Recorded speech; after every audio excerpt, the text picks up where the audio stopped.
Hola a todos, buenas tardes. Gracias por venir, por estar presentes hoy en la usina para otra presentación de esta Comunidad de Ideas, un panel que ayer estuvo bastante parecido en la ciudad de Santa Fe, con mucho éxito, con mucho entusiasmo. Saben ustedes que esta Comunidad de Ideas surge de la iniciativa de distintas organizaciones de reflexionar de las problemáticas que ven en el territorio, que se encuentran, que nos atraviesan como sociedad. En particular, seguridad ciudadana, violencia y narcotráfico hoy, y las políticas de droga en la Argentina. ¿Cuáles son las respuestas posibles? Cada uno con su formación, con su mirada y por supuesto con las subjetividades y lo que han recogido o recogen en su trabajo diario, profesional, académico, político también. Comunidad de Ideas trata ambiente, seguridad, igualdad, desarrollo económico como temas de especial interés. Y agradecemos especialmente a quienes están aquí presentes, a quienes están también siguiéndonos por internet, quienes se han sumado, se han inscrito. Lo veo a Enrique Esteves, a Juan Carlos Zabalza, a Clara García, a Leonela Catalini, a Alicia Siciliani, a todos muchas gracias, a Matías Figueroa y muchos de ustedes que han tenido, que han recogido y recogen a diario experiencias en su desempeño. Agradecemos también a Usina Social, a Demos de Santa Fe, a los Molinos de San Jorge, al Centro de Estudios Regionales de Capitán Bermúdez, al Centro de Políticas Públicas de Villa Constitución, al Demos de Suardi, a Compromiso de Sunchales, al CEMUPRO de Buenos Aires, a la Fundación Esteves Bovero y al Nogal de Santa Fe, que acompañan esta charla. Si les parece, con un aplauso los saludamos a los invitados y la invitamos a Leonela Catalini, diputada de la provincia de Santa Fe, a hacer la introducción. Leonela, muchas gracias. Gracias, Hernán. Bueno, buenas tardes a todos y todas. Antes que nada, bienvenidos y bienvenidas a la usina, a este espacio que pensó y que creó Miguel Lifchitz para que sea un espacio abierto a la comunidad, pero sobre todo para pensar en conjunto políticas serias, políticas que atraviesan los temas que nos afectan todos los días y sin lugar a dudas que el narcotráfico, que la violencia y la inseguridad es uno de ellos y seguramente sea el principal. Los que vivimos en la ciudad de Rosario y los que además tenemos responsabilidades públicas, vivimos de manera angustiante lo que vemos y lo que atravesamos todos los días, pero los que por lo menos atravesamos este espacio, lo hacemos y pensamos y trabajamos con el compromiso de no resignarnos, de no acostumbrarnos, de no naturalizar lo que vivimos todos los días y de no resignarnos a vivir con miedo. Y para eso entendemos que este tiene que ser un debate serio, que tiene que ser un debate de cara a la sociedad, pero sobre todo de manera responsable y comprometida, que es lo que vemos que a veces faltan en los discursos de la política imperante en nuestros días. Así que creemos profundamente en la construcción de un plan construido con la gente, de un plan que tenga la necesidad de ser construido a largo plazo, que no tenga recetas mágicas y que tenga en ello todas las aristas. Por supuesto, el control policial, la prevención, el trabajo responsable con los jóvenes, la necesidad de darle una oportunidad a los jóvenes, la salud y las políticas sociales, y eso fue lo que hicimos en el gobierno del Frente Progresista, que entendimos que empezaba a tener resultados y que lamentablemente vemos como todos los días eso es destruido y damos marcha atrás para ver índices de inseguridad que nos asombran, que aumentan todos los días, pero que sobre todo nos indignan. Así que gracias a todos ustedes por estar acá, a los que asistieron y a los que están conectados y bueno, ojalá sea uno de tantos encuentros que nos ayuden a pensar estas políticas que son tan necesarias. Muchas gracias. Muchas gracias a Leonela. Los invitamos, por favor, a tomar el micrófono, a ustedes. Así vamos a comenzar la charla. Mariano Fusero es presidente de RESET, Política de Drogas y Derechos Humanos. Es doctor, es abogado por la Universidad de Buenos Aires. Mariano, muchas gracias. Ana Clara Camarotti es doctora en Ciencias Sociales de la UBA, investigadora en temas de salud y consumo de drogas. El doctor Marcelo Berman es justamente doctor en Sociología por la Universidad de California en San Diego, profesor y director del Centro de Estudios Latinoamericanos sobre Inseguridad y Violencia, en medio de un currículum muy extenso. Y la doctora Valeria Urigotes, fiscal del Ministerio Público de la Acusación de Rosario, especialmente abocada actualmente a perseguir penalmente los hechos vinculados al narcotráfico, pero que tienen que ver con la persecución de la violencia, abuso de armas, extorsiones, balaceras, específicamente por estos días abocada a una investigación contra los monos que involucra a comercios y, por ejemplo, estaciones de servicio de Rosario como víctimas. A todos, muchas gracias por su presencia. Marcelo. Para romper el hielo. Hay bastante hielo. Vamos a introducir y a contarles a todos de qué hablamos cuando hablamos de la política de drogas a nivel global, en la región. De qué hablamos y cómo describimos la actualidad. Bueno. Ahí va. Bueno, primero permítame agradecer la invitación, un lujo, una alegría poder estar aquí y agradecerle a todos por la invitación y por la posibilidad de compartir un rato con ustedes y aprender de los varios eventos que hemos tenido a lo largo de estos últimos, desde ayer a la tarde, digamos, ¿no?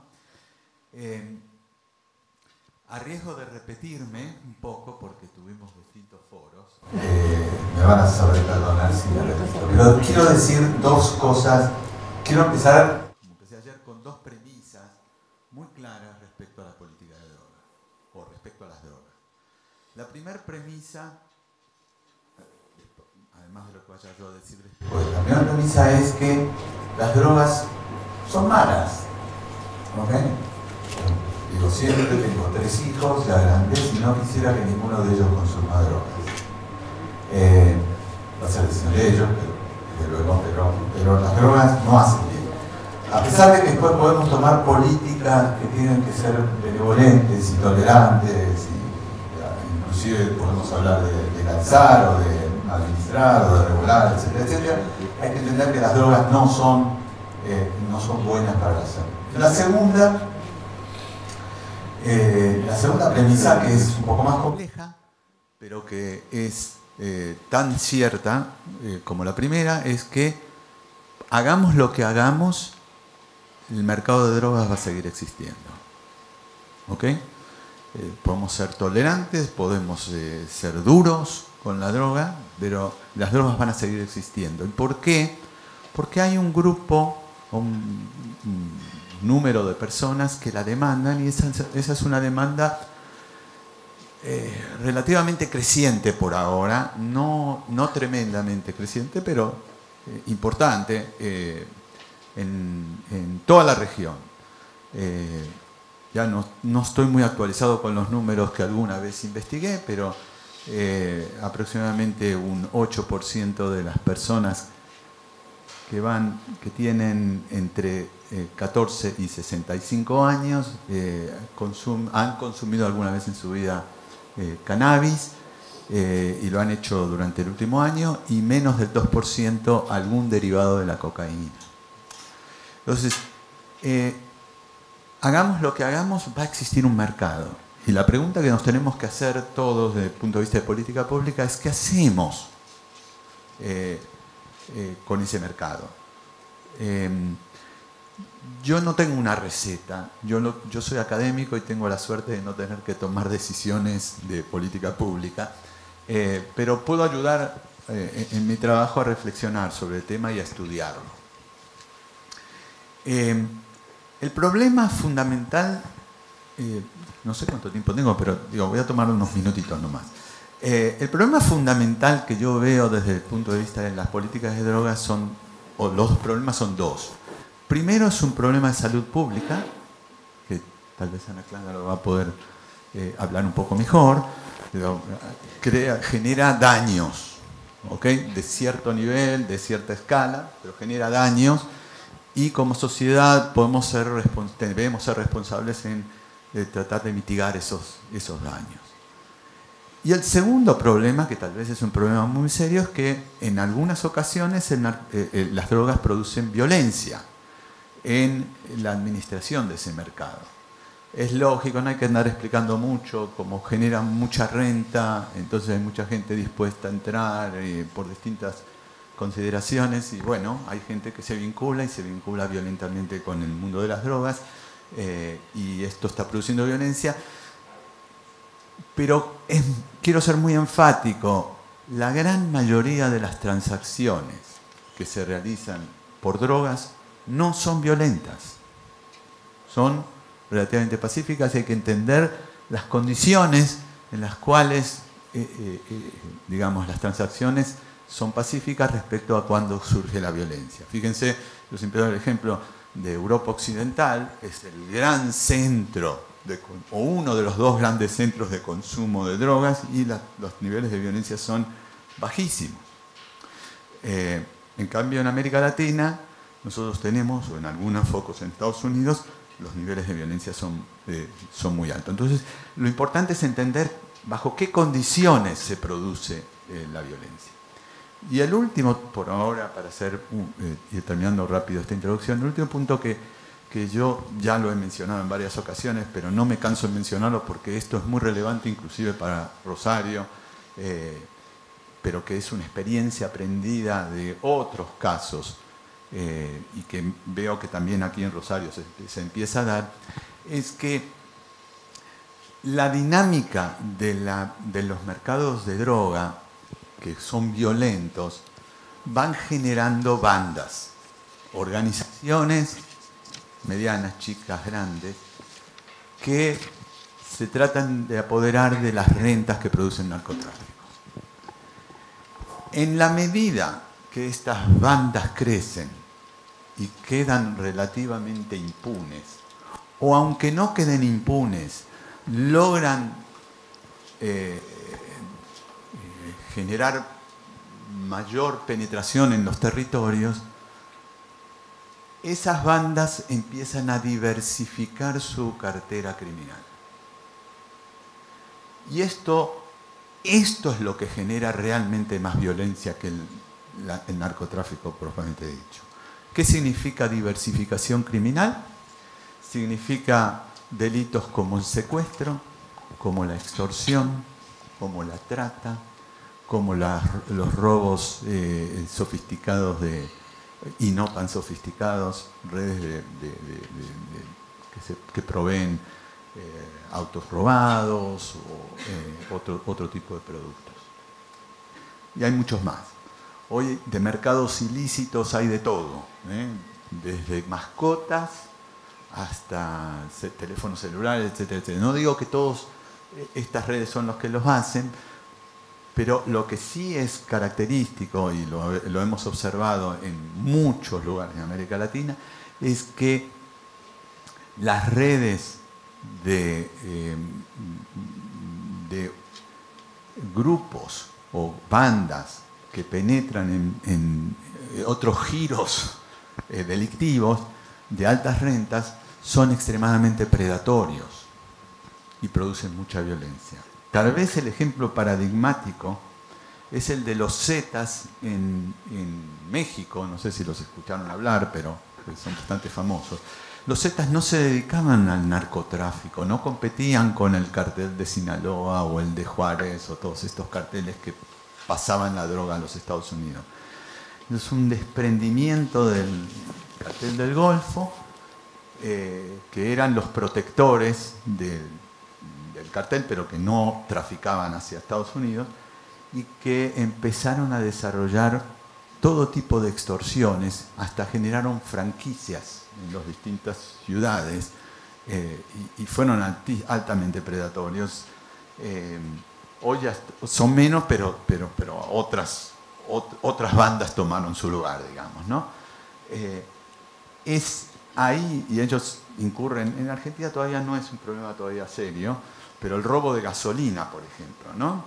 El robo directamente de tanques de gasolina para venderlo a las estaciones de servicio, etcétera, etcétera. Todo eso existe en Colombia, en Venezuela, en México, etcétera, etcétera. Aquí todavía no llegó, por suerte, esperemos que no llegue. Esto hay que estar atento. Y esto empieza a aparecer de a poco también en la provincia de Santa Fe, y hay que estar muy alerta.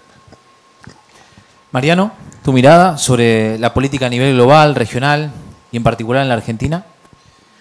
Hola, buenas tardes a todos y todas. Muchas gracias por la invitación. Principalmente agradecer a Cecilia, a José, a Clara, a Enrique, todos los que hicieron posible nuestra venida y las reuniones y la agenda que tuvimos de intercambio. La verdad que nos vamos con un conocimiento mayor de la realidad local y nos sirve también para proyectar políticas que en definitiva tienen que ser políticas no solo nacionales, sino también buscar políticas de consenso a nivel regional y a nivel global, ¿no? Pues este es un fenómeno global. O sea, desde la localidad a veces se puede hacer poco y mucho, ¿no? Depende de las cuestiones que abarquemos. Muchos desde el lado de la salud, que tiene una competencia interesante, concurrente en la materia, y poco respecto al fenómeno global, ¿no?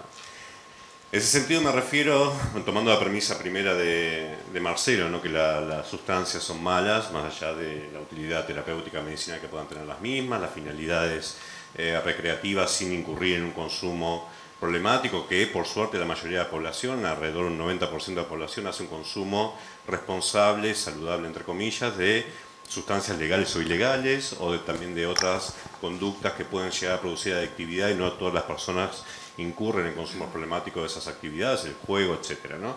Pero tomando esa premisa de que las sustancias son malas, yo lo que podría decir es que las políticas de drogas son peores, ¿no? Las políticas de drogas basadas hoy por hoy en lo que sería el prohibicionismo, el abstencionismo de los consumos, trajeron mucho mayores daños a nuestras poblaciones y precisamente a nuestra región que lo que serían las sustancias mismas. Y a esto me voy a referir un poco con los escasos minutos que voy a tomar como para dar algunos datos, ¿no? Suelo decir por ahí que en esta materia el flagelo verdadero no son las sustancias, sino son los opinólogos, ¿no? Y las opinólogas, ¿no? Entonces todo dato que pueda decir acá, o sea, tranquilamente es corroborable por las agencias que hacen al mismo sistema de fiscalización internacional. Me refiero a UNODC, JIFE, etcétera, que componen este sistema de fiscalización. A ver, cuando hablamos de fracaso de estas políticas prohibicionistas y los dañosas que significan estas políticas prohibicionistas, estamos hablando de diversos índices que provienen de ese mismo sistema de control, por ejemplo, los índices de consumo. Índices de consumo que después de, podríamos hablar ya, prácticamente 60 años de políticas basadas en la prohibición, desde aquella Convención Única de Estupefacientes de 1961, todos los índices de consumo, por más que no han tenido en determinada época algo dramático, como dice Marcelo, en los índices de incremento de los consumos, vemos que incrementaron, o sea, claramente, y algunas sustancias incrementaron sí exponencialmente. Hay datos de saltos cuantitativos importantes en los últimos años, por ejemplo, el acercamiento de sustancias como el cannabis, que quizá no sería una sustancia tan dañina para la salud, pero sí otras tantas sustancias, como son los derivados del opio, los opiáceos y los opioides, que están causando en Estados Unidos una mortalidad, por ejemplo, de alrededor entre 90.000 y 120.000 personas en los últimos años por consumo de estos derivados. Es un problema importante. Entonces vemos que detrás de todas estas políticas no han logrado controlar los índices, por lo menos de esta primera variable, de los consumos de las sustancias, sino todo lo contrario, se han incrementado. En segundo lugar, la producción, ¿no? O sea, cómo todo este régimen internacional validado, generalmente en políticas represivas, que cada vez se fomentaron más en el transcurso de los años y se le pidieron mayor cooperación a los países, como para que aporten en la materia de la guerra contra las drogas, esta lucha bélica a nivel internacional. Vemos que también los índices de producción son escandalosos. Escandalosos, pero que lo dice el mismo sistema internacional.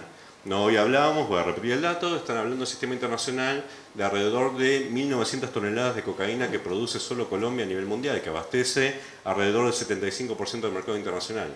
Después de todas políticas basadas en la seguridad, planes como de intervencionismo geopolítico, como el Plan Colombia, no es una cuestión presupuestaria, sino todos los recursos que vinieron de Estados Unidos, no lograron controlar el fenómeno de producción de las sustancias, con todos los daños derivados que se produce en materia de producción ilegal de las sustancias, ¿no? Derivados también de, por ejemplo, desplazamientos de comunidades campesinas, que se llevan solo el 1% de los recursos que tributan el tema de drogas. El gran comercio internacional se lleva alrededor del 77% entre Europa y Estados Unidos. Esas comunidades campesinas son altamente, como digo, desplazadas, se las obliga a someterse a determinados criterios que no han prosperado en la historia de sustitución forzosa de sus cultivos. Sus tierras han sido altamente contaminadas por aspersión de glifosato y otros venenos respecto de las plantaciones de coca, sus aguas, las mismas personas, bueno, todos daños que podemos ver en la región campesina de producción de Colombia, y no han logrado bajar la producción, sino tenemos, como dice el mismo sistema, récords históricos de producción. Ahora, hay un dato, para que ustedes tengan idea de la magnitud de este fenómeno, que es el que más escándalo circula en materia de producción, que es el caso de Afganistán. Afganistán es uno de los principales productores al día de hoy, fue históricamente y sigue siendo el principal productor de opio a nivel mundial, ¿no? O sea, opio que el 90% de su producción se destina al mercado ilegal, ¿no?, de la sustancia, principalmente para la producción de heroína, que es, como decía al comienzo, una sustancia altamente dañina, altamente adictiva, que está trayendo bastantes problemas de personas que consumen por la vía inyectable, también no solo por el consumo de sustancias, sino también por enfermedades de contagio intravenoso, VIH, hepatitis C y demás. Bueno. Para que tengan una idea, Afganistán en su momento, en la época de 2001, cuando fue el ataque a las Torres Gemelas, la intervención geopolítica por parte de la OTAN, producía, el gobierno de Talibán llegó a producir 185 toneladas de opio, ¿no? Después de 16 años, el último dato que tenemos, o tenemos datos más recientes para hacer un comparativo que lo dice el mismo sistema internacional, después de 16 años de intervencionismo geopolítico por parte de la OTAN en este país, uno podría suponer, cuando tanto nos hablan de recursos, de militarización, de seguridad, un país intervenido geopolíticamente por la Agencia Militar de Naciones Unidas, estamos hablando. Suponemos que de 185 toneladas tuvo que haber bajado. Récord histórico de producción de 10.000 toneladas. 185 contra 10.000 toneladas de opio. Y empezamos a ver, ayer hablaba de una cuestión de también las ultrafinalidades de esta cuestión, y la ultrafinalidad, una de las más importantes a mi criterio, es la economía subterránea en materia de drogas, ¿no? Una economía subterránea que maneja muchos recursos, que no tributan, que no son controlados, que financian en términos de corruptibilidad, en términos de cooptación también de las agencias policiales, etcétera, etcétera. Todo lo que sabemos sería algo como para después desarrollar. Pero siguiendo con una cuestión numérica de estos daños producidos a la producción, tenemos también los datos vinculados a lo que serían las muertes producidas por la guerra contra las drogas. Y su comparativo que podríamos hacer con la cantidad de personas que tienen algún problema o algún deceso a la muerte producida por el consumo de todas las sustancias prohibidas. Comparativos realizados, por ejemplo, por la OEA en el informe de 2013, habla, por ejemplo, que en México, ¿no?, para ser uno de los países más dañados, podríamos decir, por las políticas prohibicionistas, hasta el día de hoy perdura esa realidad, con alrededor de 350.000 personas entre fallecidas y desaparecidas por la disputa violenta del mercado de drogas para el acceso al principal mercado de consumo, que es Estados Unidos. Bueno, pero en ese momento la OEA en 2003 hacía un comparativo de los últimos 6 años entre el año 2006 y 2012 de lo que causó la guerra contra las drogas en términos de muerte en comparación con las muertes causadas por el consumo de todas las sustancias juntas. Estábamos hablando en ese entonces de alrededor de 70.000 personas asesinadas y 30.000 personas desaparecidas, ¿no? Alrededor de 100.000 personas, podríamos decir, muertes causadas por la disputa entre las bandas y la disputa también entre las bandas con las fuerzas militarizadas, valga aclarar, ¿no?, de Felipe Calderón a partir del año 2006-2007, cuando se le ocurre, fagocitado por la idea de Estados Unidos, militarizar la seguridad urbana como solución al flagelo. Bueno, eso causó que en cada uno de los estados donde se militarizó la seguridad urbana hubo una inflación importante en la tasa de homicidios y llegaron a este número de 100.000 personas entre muertas y desaparecidas. En esos 6 años la OEA dice que, reconocidos también por la Organización Mundial de la Salud, se produjeron alrededor de 563 muertes por el consumo de todas las sustancias. 563 lo comparamos con los daños producidos por la guerra contra las drogas, ¿no? Lo que se da ahí también la particularidad de que hoy también lo debatíamos respecto de cómo se maneja este negocio a nivel internacional, donde los muertos, los desaparecidos, los desplazados, los criminalizados, como otro dato que podríamos llegar a tomar, quedan Río Bravo para el sur, ¿no? Y las ganancias quedan Río Bravo para el norte.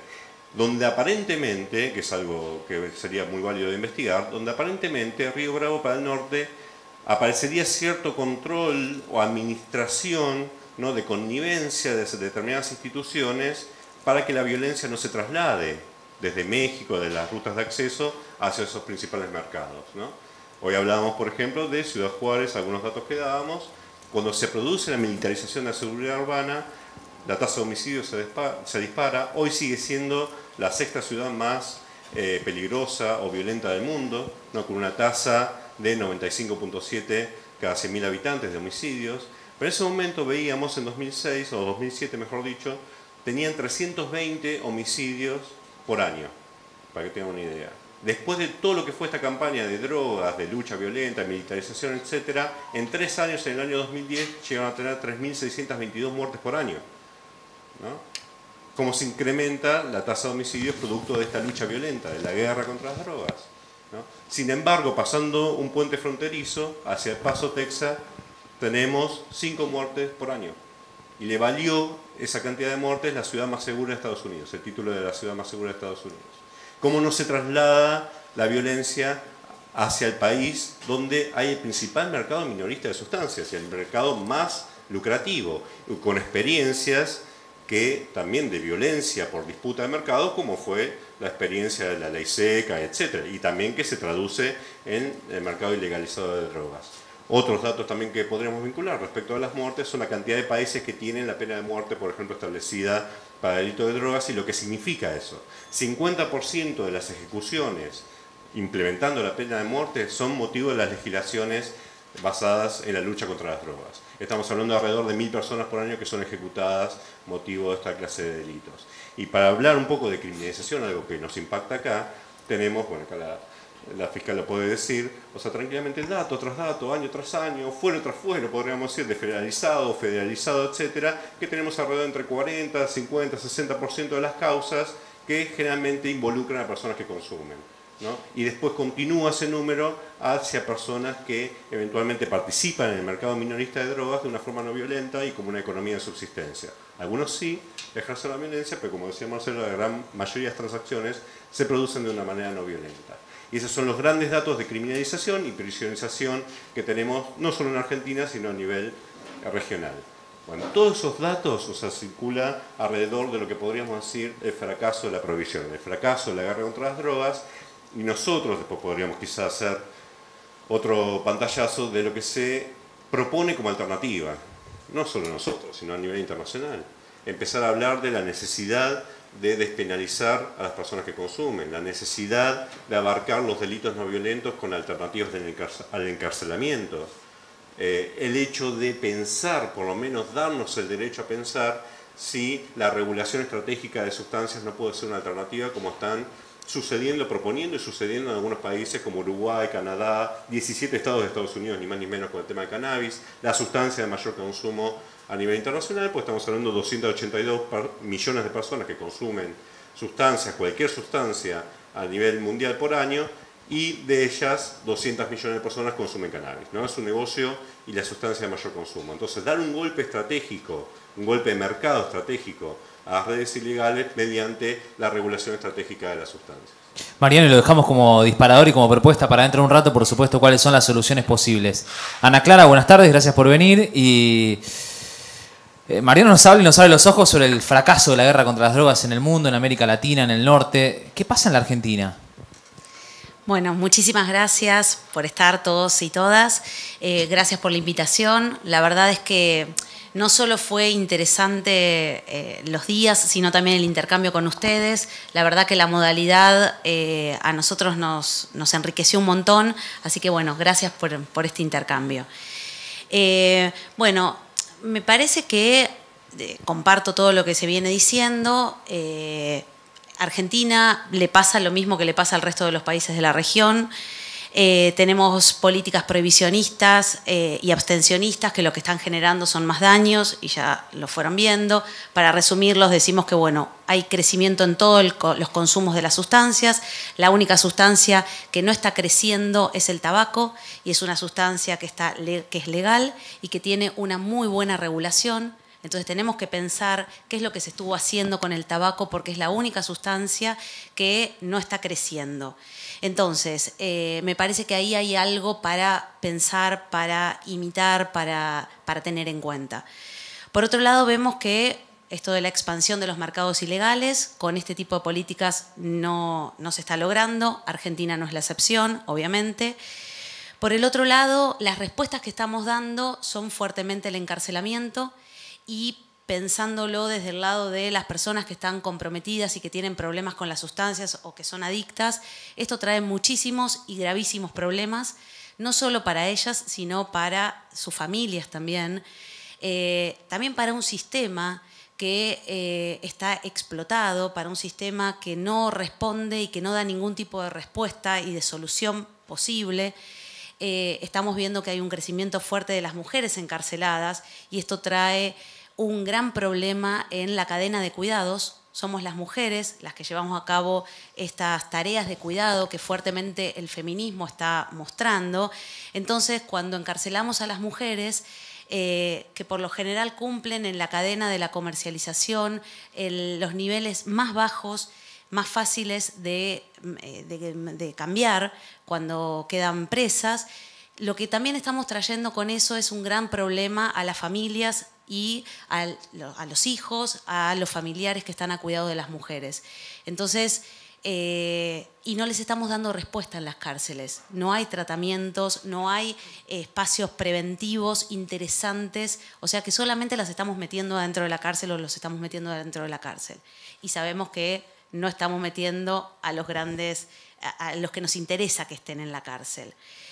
Y por otro lado, y otro de los puntos que me parece clave, es la respuesta que le estamos dando a las personas que, acá sí es importante tener una distinción entre uso, abuso de sustancias y adicción o drogadependencia. No le estamos dando respuestas desde salud. No todas las personas que consumen drogas tienen que pasar por el sector de salud, pero sí las que están teniendo un problema en torno a las sustancias o que tienen alguna adicción. Salud tiene que dar una respuesta. Las respuestas que estamos dando no son buenas, porque nos estamos basando, este tipo de leyes prohibicionistas lo que hace es justamente tener un modelo abstencionista, en donde hay una única respuesta para todas las situaciones de consumo. Esto no es posible, no está funcionando bien, con lo cual necesitamos empezar a amplificar justamente esas posibilidades de respuestas que estas personas necesitan. Y no solamente desde salud, y ahí es un trabajo fuerte que hay que hacer intersectorial. Muchas veces los problemas de drogas es el último punto en una biografía el que hay que atender. Y hay que empezar a atender un montón de otros puntos previamente, que acá hay en el intercambio con los equipos, lo tienen como muy claro también esto, ¿no? Entonces, si uno no empieza a resolver los problemas de vivienda, de trabajo, de educación, de redes, de conformación de redes, difícilmente alguien quiera dejar de consumir drogas, o tal vez le interese o no, o tal vez resuelvo el problema de drogas cuando resuelvo todos esos otros problemas. Entonces, ahí tenemos que corrernos de estas respuestas que ya tenemos tan instaladas, que no nos dan resultados, que realmente nos dan muy malos resultados, y tenemos que ponernos creativos y empezar a construir nuevas respuestas. Respuestas que la evidencia lo que está mostrando es, la poca evidencia que tenemos, es que las respuestas comunitarias son buenas respuestas, son respuestas desde lo territorial. Es esto de, hay como algunos lineamientos generales, pero esos lineamientos necesitan ser aterrizados en los territorios. Necesitamos construir esas respuestas desde lo territorial, ver qué es lo que hay, y a partir de eso construir con los distintos efectores. Entonces, desde ahí me parece que, que mi mirada está muy puesta en los usuarios y en las usuarias, pensar, y ahí empezamos a tener como un par de claves, y estas claves es la perspectiva de género. No podemos seguir dando respuestas si no tenemos en cuenta la perspectiva de género. Necesitamos incorporarla, pero no como un saludo a la bandera. Necesitamos pensar, y desde la investigación, que es una de las áreas en donde yo trabajo, también creo que necesitamos más investigaciones con perspectiva de género, que realmente nos den pistas y aciertos de por dónde, no solamente instituciones que alberguen a las usuarias con sus hijos, es más que eso. Entonces, necesitamos pensar desde la investigación y construir y tener datos con perspectiva de género. Necesitamos pensar desde los propios escenarios, qué es lo que ocurre y cómo se vinculan los distintos perfiles de los sujetos con las sustancias y con las características sociales, económicas y culturales de esos territorios. Así que, bueno, me quedaría por ahí, así no hacemos tan largo. Sí, por supuesto, y vamos hablando y intercambiando opiniones. Finalmente, Valeria Brigot, doctora, buenas tardes, gracias por venir. ¿Y con qué nos encontramos en Rosario, en el territorio? La justicia de la provincia de Santa Fe no persigue específicamente el narcotráfico, pero se encuentra con balaceras, con extorsiones a las que son sometidos comerciantes, empresarios. Una tasa de homicidios que va creciendo y que tiene una proyección alarmante. ¿Cómo lo podemos describir? Bueno, ante todo, gracias a todas y a todos por la invitación. La verdad que siempre es muy grato venir a la usina a escuchar personas interesantes que tienen mucho para decir. Hace bastante tiempo que soy convocada y la verdad que me siento muy afortunada. De alguna manera escuché atentamente, digo de alguna manera porque a esta hora ya me cuesta porque vengo desde muy temprano trabajando sobre lo mismo, pero hice un esfuerzo y creo que a diferencia del por ahí lo que yo pensaba cuando fui convocada y estudié un poco el perfil de ellos, se complementa, me parece raro, pero se complementa en parte con la visión que ellos desde su experticia y el ámbito tan distinto al que trabajo yo han ofrecido. En ese sentido tomo en relación a la postura, a lo que ha expresado Marcelo, lo que tiene que ver con la diversificación de la actividad delictiva de las bandas que empiezan quizás siendo relacionadas con el narcotráfico y luego derivan a otros rubros. Vos lo plantaste de manera como incipiente o un fenómeno quizás no de tal gravedad y en el caso de Rosario, y a mí la pregunta se me hace más en relación a mi trabajo que es en la ciudad de Rosario, es muy grave y eso ya se da, esa diversificación de rubros y ese es un problema que requiere necesariamente soluciones prácticas ya, con la ley que tenemos, porque no podemos esperar. Entonces, ese es el punto de partida que voy a tomar. También entiendo que, como dice Mariano, la guerra al narcotráfico como tal no existe, el golpe al narcotráfico, allanamientos donde se secuestran X cantidad de droga no va a afectar ni un poco el mercado de las drogas. Y entiendo, en relación a lo que dice Ana Clara, que quién está en mejores condiciones de dar respuestas alternativas en los casos de la tenencia para consumo personal, que ya no debería probablemente estar incluida en la ley después del fallo de Arriola, ya no tiene sentido hablar tanto sobre este punto, o la tenencia simple, pero sí la comercialización en pequeñas fracciones, el narcomenudeo, que a nosotros nos trae problemas enormes, problemas prácticos del día a día, de trabajo. O sea, son problemas de trabajo que nos generan dolores de cabeza y nos llevan a soluciones injustas y a procedimientos de trabajo de mala calidad. Nosotros tenemos, bueno, la ley que regula, sobre la que ellos obviamente saben más. Yo soy fiscal provincial, Santa Fe no adhirió a la ley de federalización, la 26052. En su momento aquí hay muchas opiniones encontradas. El fiscal general, el doctor Jorge Baclini, está a favor de la adhesión. En lo personal también. Sé que muchos otros integrantes del MPA, colegas, no están de acuerdo, pero tengo mis motivos para creer que en el estado de cosas, y como dije, con las leyes que tenemos vigentes, que es sobre las que tenemos que trabajar, más allá que de leyes ferenda, o sea, el día de mañana hagamos una modificación que va a tener muy en cuenta todos los estudios que ellos hacen que son expertos, tenemos que trabajar con estas leyes y lo cierto es que sería una herramienta positiva en el estado actual de situación. ¿Por qué? Porque en la provincia de Santa Fe, a partir del 2014, después de un gran sacrificio, que me lo dijo Alicia, que implicó gestar un sistema de procedimientos penal acusatorio, donde hay una dirección de la Fiscalía, de las investigaciones que hace la policía, las críticas que se hacen al resultado de la desfederalización en otras provincias, o sea, Buenos Aires desfederalizó, bueno, ¿qué pasó? Se interrumpieron las investigaciones, se cortan, se dan diferentes motivos por los cuales no fue conveniente haber desfederalizado. Pero lo cierto es que acá pasa lo mismo. Y no estamos adheridos a las leyes, no desfederalizamos esos delitos. O sea, pasa exactamente lo mismo que se critica en las provincias en las que hubo adhesión, pero replicando y reproduciendo los recursos. Entonces, la justicia federal y la justicia provincial trabajamos exactamente sobre lo mismo. Si yo en un procedimiento secuestro una pistola 9 milímetros y drogas fraccionadas, ¿qué pasa a partir de ese momento? En ese momento hay un disparador, el arma va a la justicia provincial, la droga va a la justicia federal. Con todo de la superposición de papelerío, el procedimiento se hace muy largo, la policía está todo el día esperando que le reciban las actuaciones para después pasarle la copia al federal, después al provincial, que vos te quedaste con la 9, sí, pero es el mismo conflicto, y vos te quedaste con la droga, ¿cuándo avanzás en esto? Y yo cuando avanzo, bueno.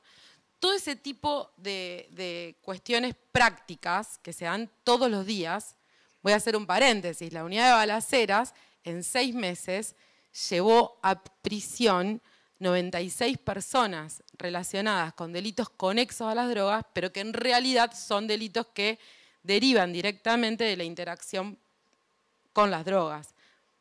Entonces, ese desgaste que se produce, vamos a audiencias, toda la estructura federal y toda la estructura provincial con las mismas pruebas. Hasta es ilegal porque se estaría corriendo el riesgo de violar el non bis in idem. Entonces, hacemos parábolas argumentativas que los abogados sabemos hacer perfectamente para trabajar sobre las mismas personas. Con la diferencia que nosotros, desde el MPA, por trabajar con un sistema acusatorio, tenemos versatilidad en la conformación de equipos de trabajo. Nosotros armamos equipos no por turno, los turnos de los juzgados de instrucción, el juzgado correccional, sino por la entidad y el tipo de conflicto. Nos esforzamos por trabajar la función de dirección de la policía en la labor investigativa, la hacemos día a día. O sea, no hay un solo procedimiento policial que se relacione con delitos complejos que no tenga la mirada de una fiscal, de un fiscal o de un instructor judicial. Eso es así. Tenemos reuniones de trabajo constante, conocemos todo el organigrama, el mapeo de las personas que venden, cuánto venden, dónde venden. Tenemos información de calidad. ¿Por qué información de calidad? Y ese es otro déficit. Lo decía el otro día Reinaldo Solari en una nota sobre un juicio oral que llevó, que es un fiscal del Tribunal Oral Criminal Federal, aquí. Se alarmaba de la baja información que se tiene para llevar adelante los juzgamientos de casos concretos. Yo voy a ir a los casos concretos porque no me siento en condiciones de hablar macro, pero decía, tenemos baja calidad de información, y es cierto. Ahora, ¿cómo se consigue buena calidad de información? Con buenos analistas. El MPA está trabajando en análisis de información desde hace varios años, tratando de mejorar dentro de la limitación de recursos que tenemos, que es muy seria, el poco personal, infraestructura que nos ha quedado chica. Trabajamos todos apilados, pero bueno, tratamos de mejorar el análisis de información, por ejemplo, de los teléfonos celulares. No solo a través de interceptación de líneas, sino a través de análisis de las pericias, de la extracción de datos. Si vuelvo al ejemplo donde les digo, secuestro una 9 y drogas y un celular. Ese celular, para nosotros, puede llegar a valer oro, porque a partir de ahí construimos toda la base de información y la circulamos entre nosotros mismos. Ahora, ¿qué pasa con la justicia federal o con el procedimiento federal? Termina dependiendo de las condiciones personales de los operadores, y eso es lo que no hay que permitir nunca. Una institución tiene que ser fuerte en sí misma y no las condiciones personales de tal o cual persona. Entonces, no hay ni siquiera una casilla unificada de correo para que yo obtenga al instante los antecedentes condenatorios de una persona que dejó presa por drogas. Tengo que mandarle un mail a cada secretaría de cada juzgado, de cada tribunal oral. Eso no se pudo resolver, ni siquiera desde diciembre de 2021, cuando hicimos la reunión acá con Casal y Rosati, que se comprometieron a mejorar los estándares de trabajo. Bueno, no se logró. O sea que en el caso de Rosario, de la provincia de Santa Fe, los procedimientos van por separados, pero todas las críticas que se pueda hacer a lo que es el trabajo de la justicia provincial, obviamente que dotada de recursos, así como estamos, no llegamos, pero dotada de los recursos suficientes, podría eventualmente tener una respuesta diferente, porque hasta donde estamos la situación no mejoró. Nosotros, la diversificación de rubros es total, y lo tenemos comprobado. Todo lo que yo les estoy diciendo se puede ver, ustedes lo pueden escuchar, no solo en las crónicas que obviamente Hernán, por ser uno de los periodistas que más conoce la temática, menciona todos los días, sino en las audiencias que son orales y públicas. Y ahí ven cómo se trabajan y qué pruebas tenemos. Entonces no podemos permitir que estemos todos trabajando sobre las mismas personas. Y el último punto que quiero referir, que también me parece sumamente importante, es que la justicia federal o el sistema de persecución penal en materia de drogas, de narcotráfico, de microtráfico y de narcotráfico, tiene un punto muy débil, que es la administración y ejecución de los bienes provenientes de delitos. Una vez participé en una charla con el fiscal de Chaco que se encargó de la causa Carbón Blanco. Él explicaba cómo había costado en el desarrollo de la investigación administrar, por ejemplo, un edificio que se había hecho con fondos provenientes del narcotráfico en Mar del Plata. Ese edificio tenía, lógicamente, muchísimos dueños diferentes, algunos de buena fe, otros que no, bueno. Y la justicia federal no estaba en condiciones de afrontar la administración de ese inmueble y las rentas que generaba. Quizá en la provincia de Santa Fe hoy tampoco lo estemos, pero nosotros tenemos una ley del 2016, que, bueno, Matías la conoce perfectamente, que es la ley de creación de la PRAD. Lamentablemente, en el momento en que debería haberse mejorado la discusión sobre la implementación de esa ley, donde todos deberíamos estar trabajando para que esa ley funcione, para que la PRAD funcione, para que se administren los bienes provenientes de delitos, se ejecuten rápidamente, se siga la idea de decomiso anticipado, se frenó la discusión, eso es una pena porque es el momento donde más tendríamos que estar ahora. Yo no digo que esa ley haya sido perfecta, lo que digo es más, de hecho tuvimos muchos encontronazos, pero que era el momento de avanzar y profundizar en una herramienta que tiene la provincia de Santa Fe que no se da en otros lugares. Valeria, perdón, ¿cuántos remates hicieron, Matías? 4 remates, y entre 2019 y hoy, 1.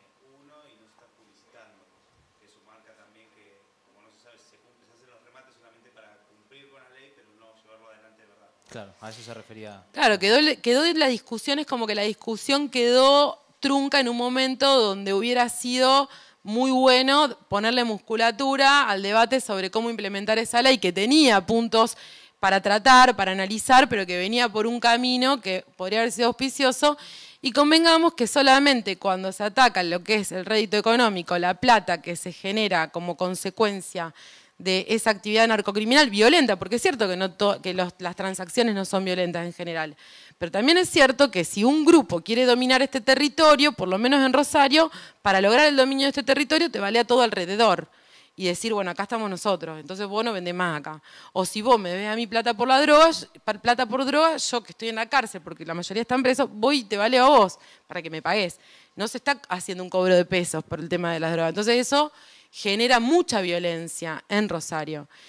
Y tenemos también alternativas a través del sistema procesal penal de la provincia de Santa Fe con las salidas alternativas de proceso penal. Nosotros tenemos la oportunidad arreglada que prevé, como parte del catálogo de soluciones posibles en los casos menos graves donde no hay violencia armada, trabajarlos con criterios sumamente auspiciosos, donde se puede realmente aplicar, se han aplicado diferentes alternativas o maneras de cerrar procesos penales cuando no es conveniente la cárcel. Estamos de acuerdo que es la última opción. Lo que pasa es que cuando la violencia es extrema no hay otra opción, suponiendo que al menos sea neutralizar, no te digo resocializar, pero al menos cosa que tampoco ocurre porque acá se delinque desde la cárcel. Pero bueno, acá en Santa Fe no, en Ezeiza y Marcos Paz también, muchísimo se delinque desde la cárcel. Entonces, desde este punto de vista, yo creo que la situación en Rosario es grave por la deficiencia de los mecanismos de trabajo. Creo que puede llegar a tener una alternativa de solución práctica con las leyes que tenemos hoy en día, porque son las que están ahora. Yo no sé cuánto tarda un debate parlamentario para salir una ley que modifique el estado de cosas, pero lo cierto es que nosotros necesitamos llevar adelante una persecución penal que sea más inteligente, más eficaz, en coordinación, pero coordinación general, porque ustedes sabrán que acá se forman equipos de trabajo, que son las ESI, que han hecho la agencia provincial, Meder y Chavapieta han trabajado con las ESI y con la idea de equipos conjuntos de investigación para casos concretos. Pero eso se tiene que amplificar y trabajar mejor las bases de datos y de información entre ambos fueros para los casos que correspondan. Una especie de competencia concurrente que es admitida en muchos delitos, como en los casos de lavado de activos. En esta temática, una competencia concurrente que permite trabajar con otras alternativas que en la provincia tenemos, obviamente mejorando los recursos, porque No voy a ser yo la que se haga cargo de todo eso, pero bueno, sería esa la idea. Bien. Marcelo y Mariano dejaron, y por supuesto Ana Clara también, la posibilidad de discutir qué hacer, qué abordajes faltan, y dieron distintas miradas. Y en particular, Mariano, hablaste del fracaso de la militarización. Diste como ejemplo México, las 100.000 muertes desde el año 2006.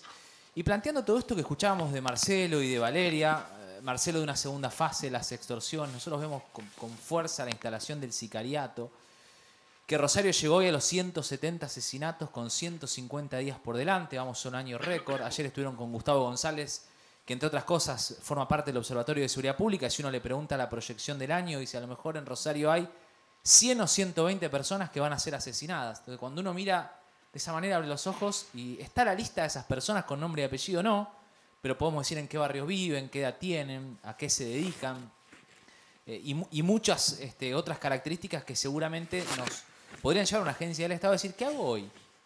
¿Qué hago hoy? Porque cambiar la cultura, la educación, la idiosincrasia, abordaje desde una perspectiva de género, ¿qué hago hoy? ¿Qué hago de acá al mes de diciembre para contener eso, para evitar la eliminación del adversario y el crecimiento de estas redes, de estas células que se están dando, que mencionaba Marcelo? ¿Qué hago hoy? ¿Qué se te ocurre hacer hoy? ¿Qué abordaje nos está faltando? Pavada de pregunta. Frotar la lámpara, ¿no? Escaparme a Buenos Aires. No, a ver, seriamente no creo que sea posible una solución fantástica y cualquier respuesta a eso sería algo bastante facilista y no hay experiencia, por lo menos que se me ocurre, que conozcan. No hay experiencia de que se bajen los índices de homicidios y más vinculados al tema de narcotráfico en un plazo de 4 o 5 meses. Entonces, bueno, no hay experiencia mundial replicable. No sé si Marcelo consideras alguna en tal corto plazo. Lo decía un extremo, ¿no? Pero contener la violencia en el plazo lo más corto posible. Porque además vemos algo, cómo está influyendo en el normal desenvolvimiento de las instituciones. Hoy una escuela del macrocentro de Rosario, el Normal 3, no tuvo clases porque ayer mataron a una chica de 15 años. Afuera de la escuela. La social libanesa suspendió la cena de aniversario porque hay una profesora que está agonizando en el ECA. Víctima de la violencia, quedó en medio de un tiroteo. Vemos a Central, que estuvo de luto porque un nene de los inferiores fue asesinado. No jugaba más, día de luto, no practicaron. Entonces está interrumpiendo toda la vida social y en comunidad. A ver, yo creo que la presencia del Estado es fundamental y no delegar el monopolio del uso de la fuerza como creo que está sucediendo acá. Voy a hablar en potencial porque tampoco me parece que soy la persona idónea como para venir a brindar una solución, ¿no? Y menos una solución mágica.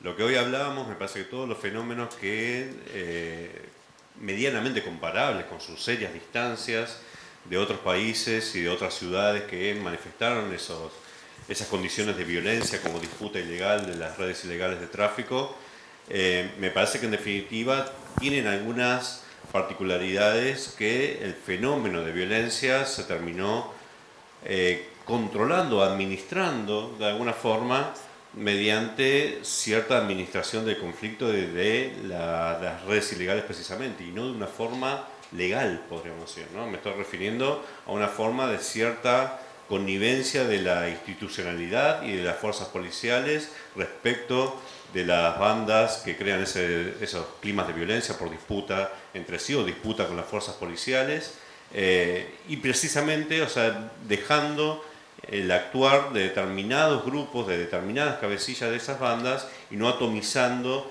de una forma criminalizante, como nos encerramos al capo entonces de esa forma vamos a acabar con el conflicto. No, se termina atomizando y loteando lo que sería el mercado ilegal y la disputa termina siendo peor. Bueno, las experiencias tenemos en Brasil, en México, en Colombia, etcétera, como para comparar qué es lo que sucede cuando esas soluciones mágicas se terminan de implementar, que son bastante espectaculares, ¿no? O sea, y también causa bastante rédito, ya sea de determinados operadores judiciales o determinados representantes políticos. Es decir, bueno, encarcelamos a tal narco, bueno, con eso no termina ese conflicto, sino que a veces en lo que sea en índices de violencia lo terminás empeorando. O sea, las experiencias comparadas se terminan empeorando. Entonces, cuando ves esa realidad en concreto, o sea, sería muy fantasioso suponer de que hay esa solución mágica, sino que esa es la solución, la única que se me ocurre a mí, o la única que experimento por ahí al ver experiencias comparadas, es eso. O sea, termina siendo una cuestión, bien Marcelo decía, de dejar hacer, de cierta tolerancia o lo que sea, siempre y cuando no circule una bala. O sea, después quizá puede contar la buena experiencia de Boston al respecto, que hoy nos manifestó en una reunión. O sea, siempre y cuando sea en un clima pacífico. Recién cuando decía el tema de Estados Unidos y el Paso como la ciudad más segura del mundo, cuando ellos tienen el principal mercado, eso es lo que me llama la atención a mí. Cómo esos mercados terminaron siendo un mercado ilegal, muy lucrativo, pero pacífico, ¿no? Si no es con cierta connivencia por parte de las instituciones con el Estado. Zaffaroni, por ejemplo, y cierro con esto, Zaffaroni decía, cuando le preguntaba, yo le pregunté en una entrevista que te ocupé el rol en ese momento momentáneo de entrevistar a Zaffaroni, y le preguntaba esta cuestión de por qué, o sea, no se traslada la violencia en la frontera, y él decía, por ejemplo, que la DEA es la agencia que controla el precio de la cocaína a nivel mundial, ¿no? Hablando de esa cierta connivencia con las instituciones. Y otras experiencias también en otros países, cuando hay una hegemonía monopólica por parte de determinada red ilegal y no hay una disputa violenta con eso, y la policía no termina delegando o tercerizando el ejercicio de la fuerza, ¿no? Dejando de lugar el monopolio que le corresponde al ejercicio de la fuerza, para que las bandas entre sí diriman sus conflictos de forma violenta, bueno, hay cierta paz, pero el fenómeno no deja de existir. Si vamos con estrategias de, ya sea de desfederalización sí o no, si vamos con estrategias de militarización de la seguridad urbana, o más policías, o capacitación, bueno, ahora, el dato pesimista que les tengo que dar, que por más presupuestos que se hayan puesto, mayores estrategias, ya sea judiciales o de política criminal en la materia, los datos indican que solo el 10% de las sustancias que circulan a nivel mundial son confiscadas, ¿no? Solo el 10%. O sea, podemos abarcar con todas estas estrategias. Si seguimos y no nos damos el derecho a pensar, y ya vamos a los nuevos abordajes que podría ser otra pregunta, siempre estamos dilatándola, si no nos damos el derecho a pensar de una forma más creativa, por más que se dilaten los tiempos, ¿no? que tengamos que tener la sensatez de decir, bueno, con lo que tenemos hoy por hoy realmente no vamos a poder hacer mucho, ¿no? Y darnos el derecho a pensar, así como militantes, políticos, que queremos alguna incidencia en el cambio, de nuevas alternativas a lo que sería la política enquistada durante 100 años en nuestra región, en nuestro país y a nivel mundial, vamos a estar fallando del diagnóstico y también eventualmente de la búsqueda de la solución posible. Marcelo, contanos lo de Boston. Hiciste tu doctorado además en los Estados Unidos. Pero me puedo expandir en otras cosas también. Sí, por supuesto. El tema es fascinante, complejo, y creo que así como Roma no se construyó en un día, estas cosas no se resuelven en un mes o en 6 meses o en un año. La experiencia indica que lleva tiempo. Yo voy a hacer algunas referencias, algunas cosas, aprendizajes, lecciones que son buenas para pensar alternativas. No tengo una receta, pero tengo bastantes experiencias. Lo primero que voy a decir, no voy a hablar sobre esto, pero lo primero que voy a decir, y quiero que quede que esté fijo, es que hace falta política social. ¿Ok? Hay sectores marginados, hay sectores en extrema pobreza, donde la probabilidad de que alguien se vincule con la actividad delictiva es mayor que en otros espacios. Yo no voy a hablar con eso porque me parece que eso es obvio, especialmente para este público, pero hay que ser creativos, hay que ahondar en eso. Por otro lado, voy a decir también algo importante, que tengo la impresión que todos tenemos nuestros sesgos y no podemos, no nos gusta hablar mucho de esto, pero sin una buena policía tampoco se resuelve esto, Sin una buena policía no se resuelve. No conozco experiencia de países con altos niveles de violencia que no hayan resuelto, que no hayan tenido o no hayan bajado las tasas de delincuenciales sin una buena policía. Y hay buenas razones para pensar en esto. Fundamentalmente, los fiscales y los jueces llegan, por la naturaleza misma de la justicia, llegan una vez que acontece un delito, que ocurre un delito. Pero hay que anticiparse al delito. A los sicarios no vamos a resolver si simplemente vamos atrás de los sicarios una vez que ya mataron. Hay que tratar de identificar antes dónde están las raíces del sicariato, quiénes son los agentes que mueven el sicariato, por cuánto dinero, etcétera, etcétera, y llegan a ellos. Y eso se hace con inteligencia criminal, esto se hace con policías muy bien entrenados, etcétera. Yo no digo que existan hoy aquí, pero hay que pensarlo, porque lo que hay que hacer es, yo lo decía hoy en la mañana, es recuperar el territorio. Hay que estar en el territorio y hay que tener sistemas de información muy eficientes para anticiparse las cosas. Ahora, concuerdo yo con Mariano de que no va a ser fácil pensar en alternativas por afuera del... O sea, a ver, voy a empezar por otro lado.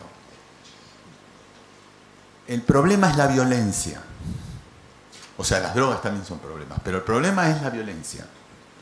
El enfoque tiene que estar en eso. Las drogas son un problema, pero mi sospecha es que en Rosario ya dejaron de ser el mayor driver, ¿no? El mayor impulsor de la violencia y ya pasan por otros lados, porque se han consolidado minibandas en distintos espacios de los territorios que usufructan de actividades ilegales. Y eso hay que, de alguna manera, quebrarlo. Porque si...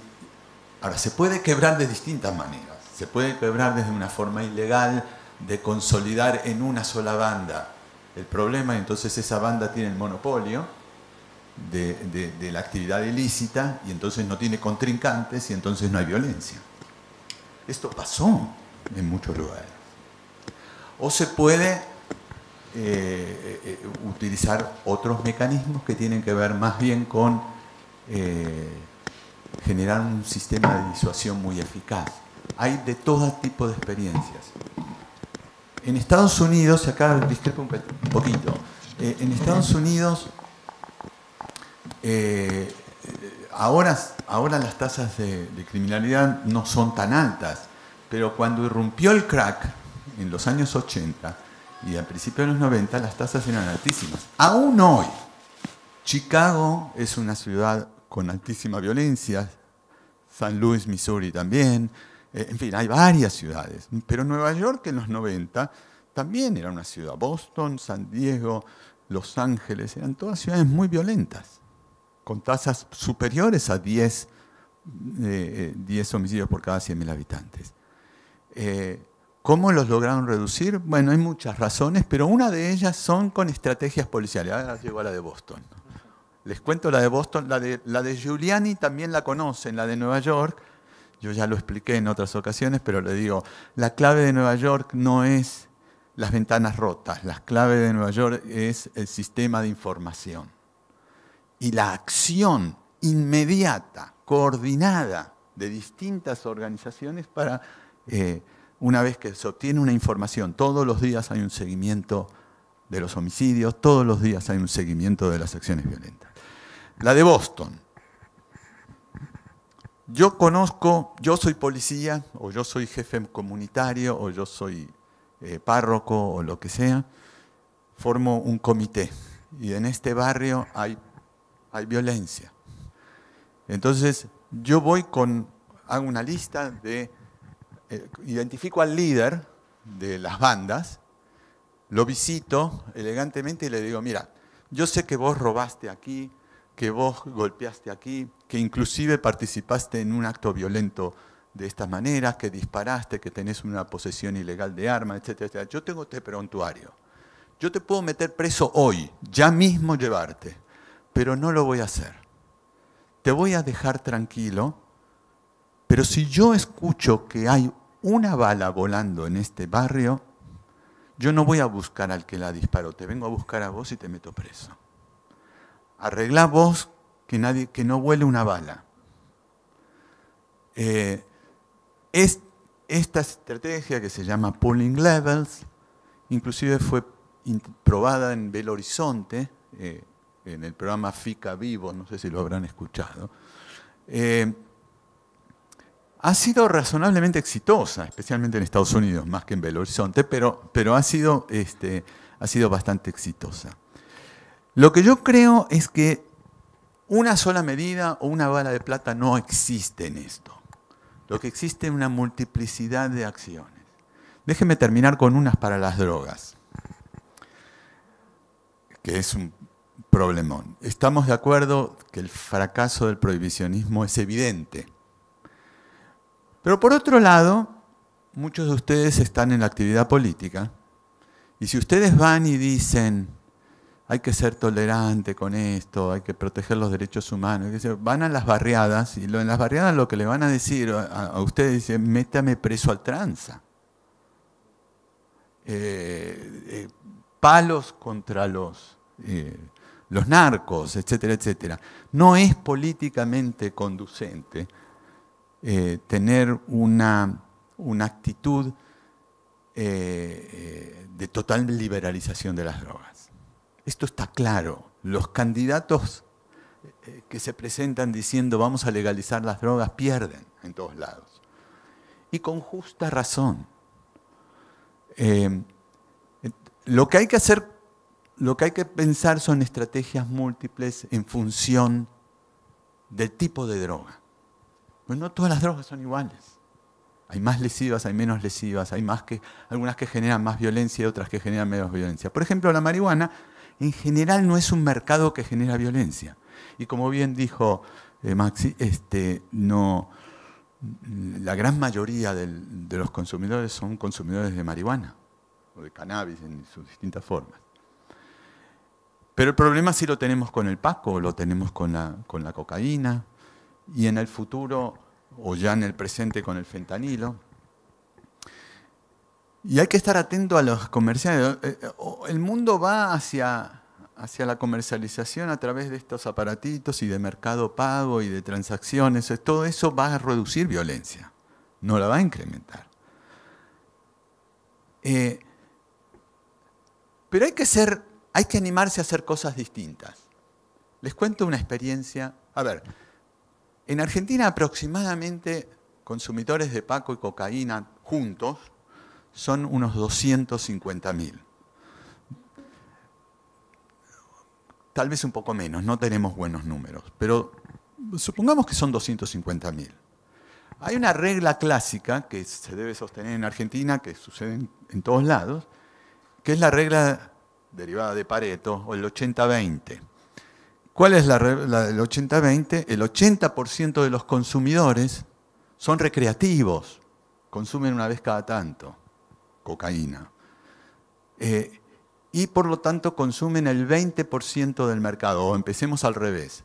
20% de los consumidores consumen con mucha frecuencia, algunos adictos, otros no tan adictos, pero consumen con mucha frecuencia, y por lo tanto ese 20% consumen el 80% del mercado. ¿Ok? Entonces tenemos 50.000 personas que consumen, prácticamente impulsan el mercado de la cocaína. Y si los invitamos a una clínica y le damos la cocaína gratis, ¿qué pasaría con ese mercado? El mercado de la cocaína sufriría un golpe fenomenal, sin disparar una sola bala. Esto, por ejemplo, está siendo probado, pasa en Portugal, pasó hace poco, yo ayer comentaba, esto lo leí la semana pasada, en Vancouver están regalando fentanilo. No porque sea bueno, pero inclusive consumen productos menos tóxicos, con supervisión médica, etcétera, etcétera. No resuelven el problema, desde luego que no resuelven el problema, pero por lo menos para los consumos problemáticos.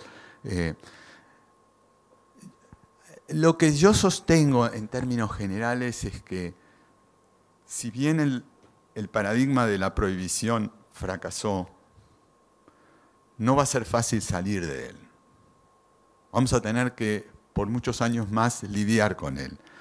Entonces, desde el lado del cannabis, sin ninguna duda, habría que pensar en caminos de legalización, con cuidados, algunos cuidados, pero en general no es mayor. Y los otros habría que ser creativos.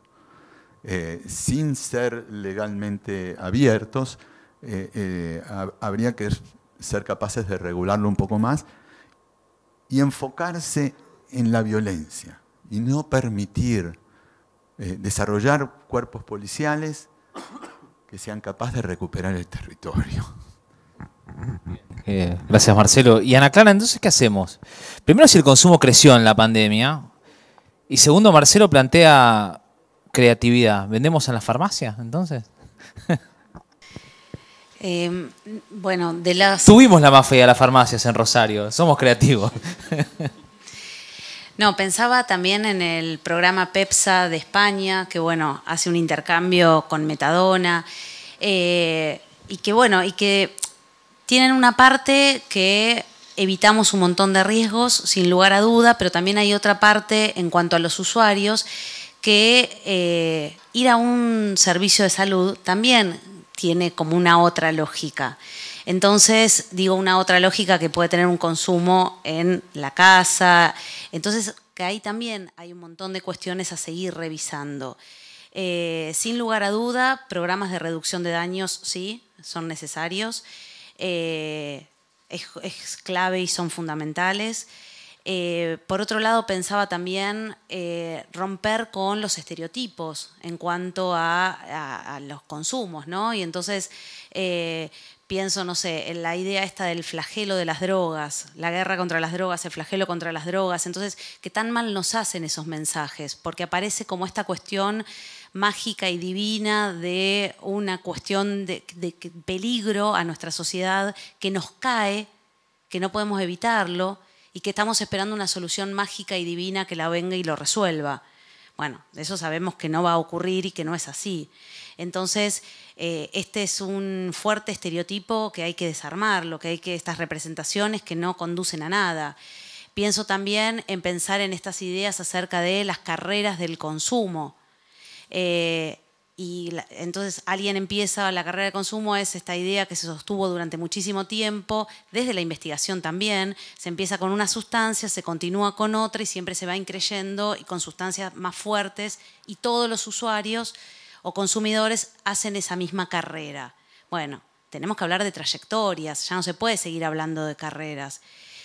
Pienso también en la asociación fuerte que se hace entre jóvenes varones de sectores populares y consumo de drogas.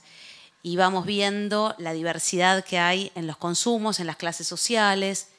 Pero no obstante, y ahí hago el mea culpa desde la investigación, en la investigación seguimos trabajando con los pobres. Las investigaciones muy pocas veces dan cuenta y tenemos datos de sectores medios, medios altos. Entonces ahí invisibilizamos, es como no hay consumo. Entonces, ¿por qué seguimos hablando siempre del 20% más problemático? Porque es el que aparece en los medios, pero también es el que aparece desde la investigación. La investigación no visibiliza a estos otros usuarios que están pudiendo sostener sus vidas, que siguen trabajando, que son funcionales a un sistema, que consumen para sostenerse dentro de un sistema muchas veces también. Entonces ahí también hay un desafío fuerte, me parece, desde la investigación.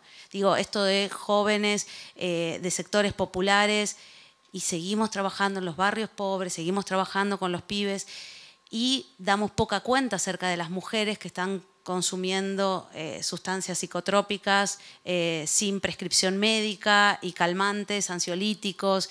Y esto unido a la pandemia, bueno, nosotros hicimos una investigación de consumo de alcohol, una muestra chica, una muestra que fue virtual, pero 5.000 casos. No es chica, pero sí es chica en el sentido de no todos acceden a un dispositivo y a una encuesta y tienen la particularidad de poder responder a una encuesta virtual. Entonces, te quedan, como quedan por lo general ese tipo de encuestas, en sectores más medios. Pero lo que fue apareciendo ahí es que, como muy sesgada la muestra, a eso quiero dar cuenta. Pero no obstante, el consumo de alcohol, si bien había subido más en adultos, no había subido tanto en jóvenes. Entonces, ¿por qué no suben jóvenes? Las explicaciones eran porque los pibes y las pibas querían un encuentro con el otro para consumir alcohol. Y en las casas solos, con los padres, no había consumo. Entonces, tener ese dato te permite después tener un desafío acerca de, bueno, volvemos a la normalidad, ¿con qué políticas preventivas volvemos para el momento en el cual se recuperen las fiestas? Digo, en ese sentido me parece que necesitamos mucha investigación, que necesitamos datos, que no podemos trabajar a ciegas.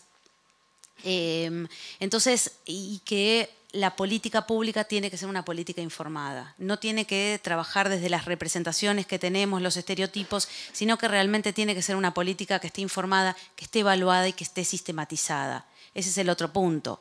Las nuevas respuestas que estamos implementando y que están dando resultados están muy poco evaluadas, muy poco sistematizadas, y tenemos que poder construir también indicadores para dar cuenta de estos procesos territoriales, y este es un gran desafío.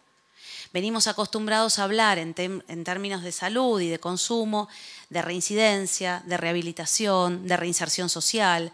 Son términos que ya no nos sirven para pensar los procesos comunitarios y territoriales. Y ahí el desafío es construir indicadores cuantitativos, pero también cualitativos. ¿Cómo sistematizamos estas prácticas?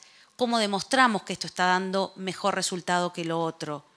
¿Cómo logramos pasar de la escala de lo artesanal, porque esto es muy artesanal, estas construcciones son realmente artesanales? ¿Cómo hacemos el salto de lo artesanal a lo más nacional? Entonces, ¿cómo hacemos ese salto? ¿Cómo hacemos para no perder la esencia de esas respuestas que se van gestando en lo territorial y que cada una tiene su particularidad?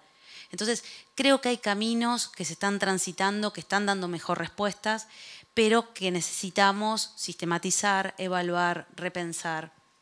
Y hablaste en la introducción y en tu primer contexto de la mujer, ¿no? Y para abordar eso, primero le quisiera preguntar a Valeria Urigot, ¿con qué rol se están encontrando las mujeres en las investigaciones por hechos de violencia vinculados al narcotráfico? ¿Qué rol tienen hoy?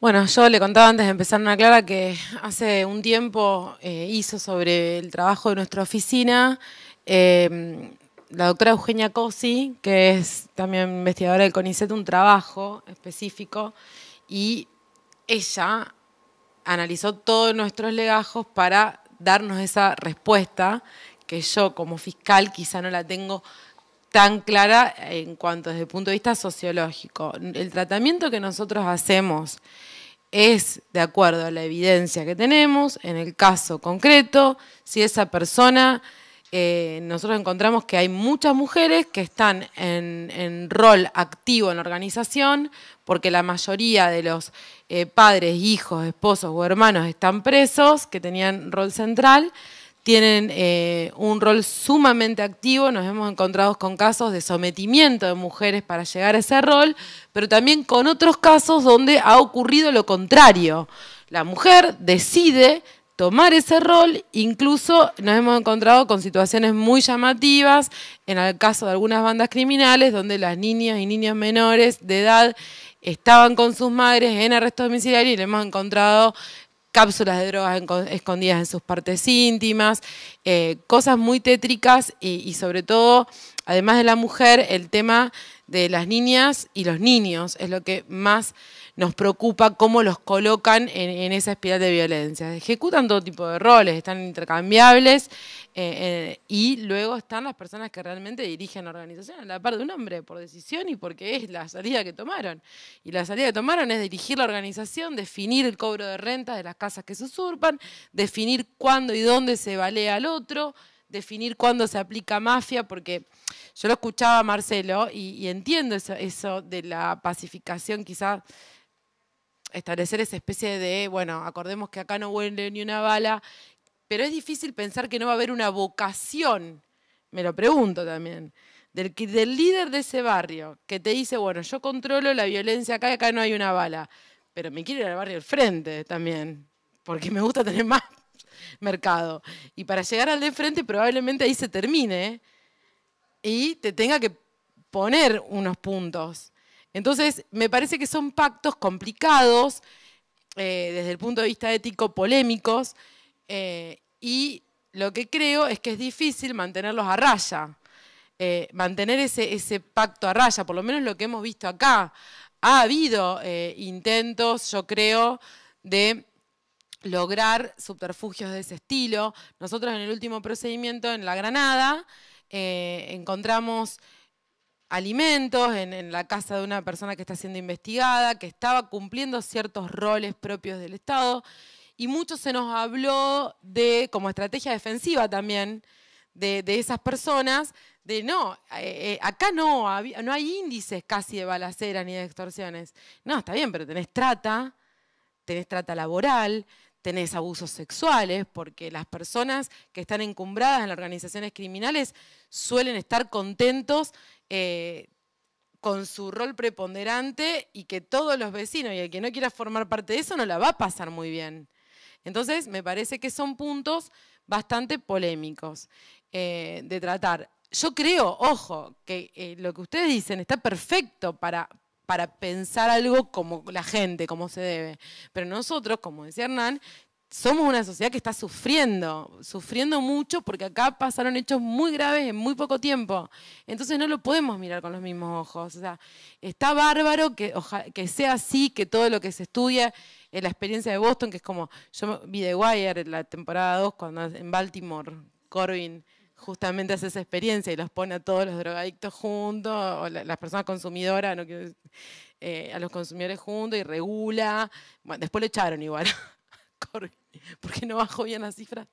Pueden llegar a ser sumamente importantes, pero eso de que no se logran las cosas al corto plazo, nosotros, en particular en el caso de Rosario, tenemos una situación de emergencia que amerita que ya se tomen cartas sobre el asunto, y para eso, en lo que hace la persecución penal, se persigan penalmente, inteligentemente y con información y de manera coordinada. Eso lo podemos hacer. Le quería preguntar a Ana Clara, y brevemente hacíamos a las conclusiones finales. Vos hablabas entonces del abordaje de género.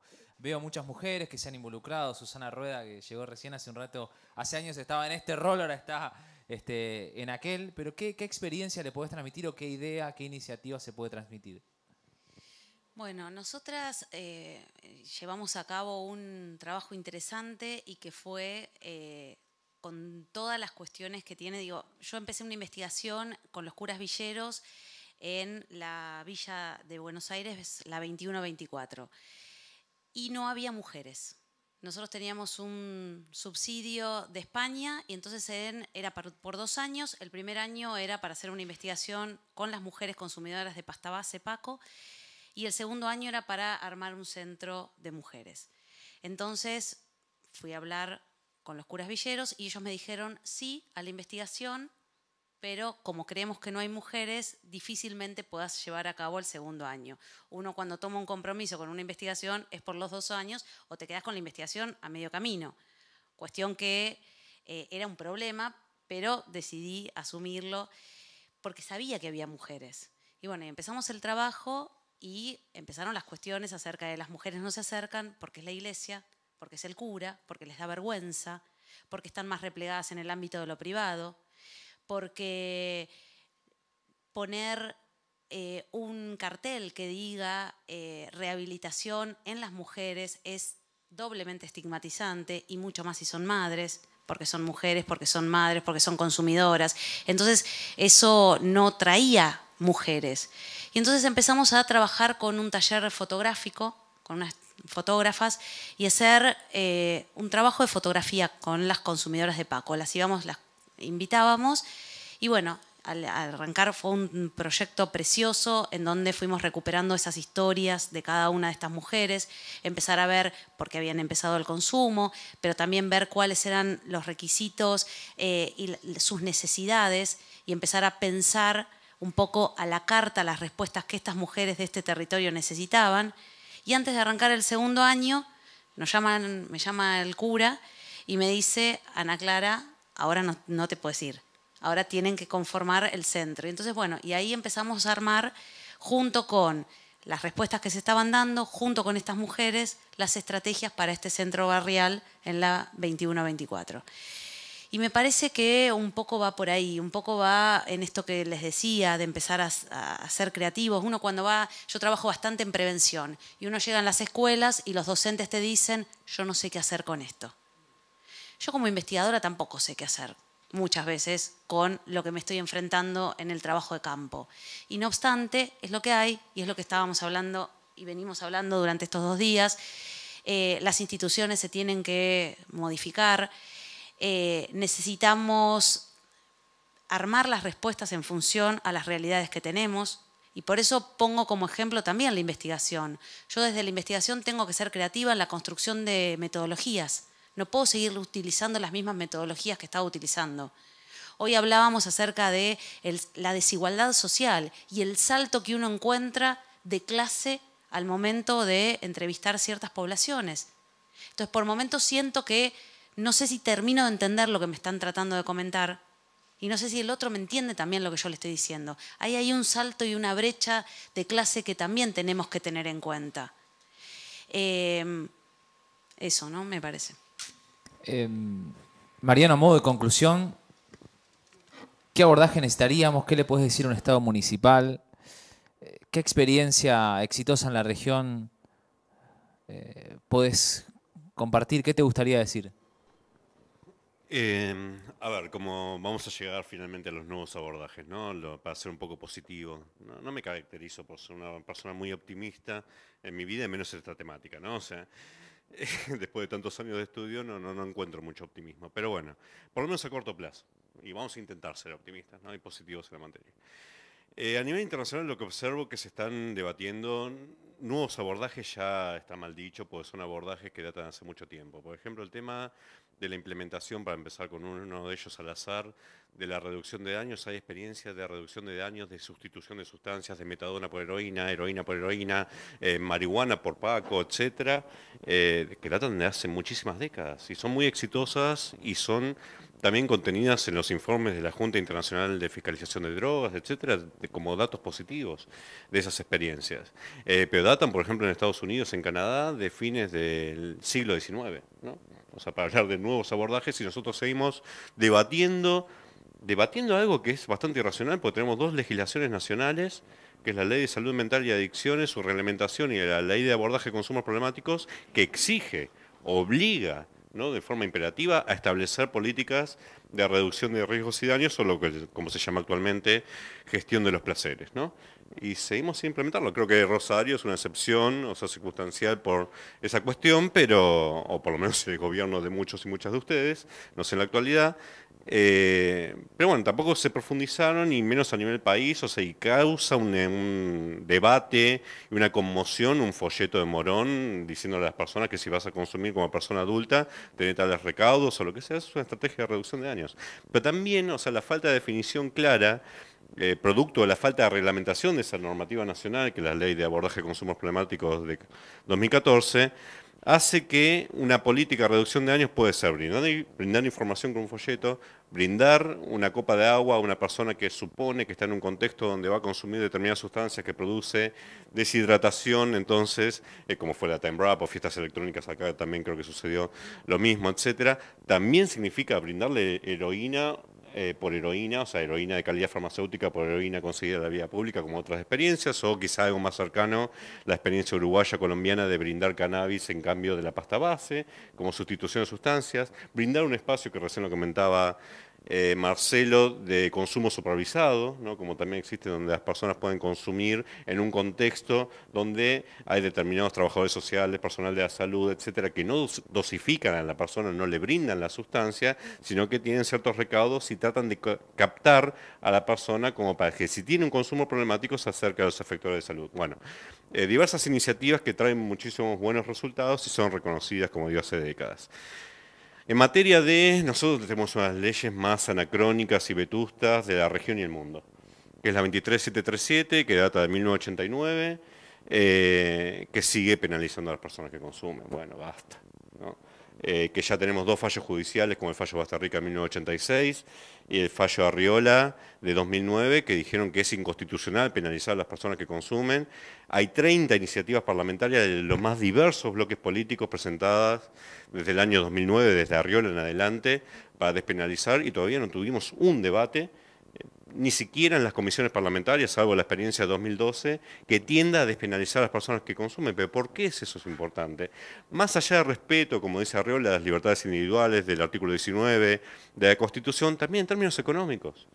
O sea, es un dispendio absurdo y ridículo de recursos judiciales, recursos de otras agencias y demás, de policiales, de servicio penitenciario, seguir criminalizando a personas por tenencia para consumo, tenencia simple, la mala implementación de la tenencia para comercio sin ninguna definición objetiva, autocultivos, consumo con trascendencia pública, cuando puede tener una regulación de tipo administrativo como tiene el alcohol y el tabaco, bueno, etc. No despenalizar a las personas que consumen en su deuda pendiente y deberíamos de avanzar como avanzaron alrededor de 45 legislaciones a nivel internacional, y hace poco publicamos un informe con Mariana Souto Zabaleta, una especialista en la materia, donde hicimos un comparativo de esas legislaciones a ver si habían aumentado los índices de consumo, que es el gran mito, ¿no? La gran superstición respecto a todos esos abordajes que se notan como más flexibles si eso hace aumentar los datos de consumo, no.